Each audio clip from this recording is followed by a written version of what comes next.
ciyawa ita ce ake kira da suna tsamiyar makiyaya. Za ka ganta rani da damuna ba ta fiye mutuwa ba. Kwanakin baya can na yi magana a kanta da yanda ake amfani da ita wajen maganin basir mai tsiro. Ga waɗanda ba su ga bidiyon ba, yanzu zan sake maimaitawa. Yanda ake gane ta, kun ganta tana fitowa da wasu ‘yan ƙulalai a jikinta. Ga shi damuna ta daɗe da wucewa amma har yanzu ba ta mutu ba.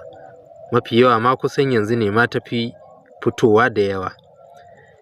Amma mai sauraro ya sani, akwai basir mai tsiro, akwai fitar baya, sannan akwai kansar dubura.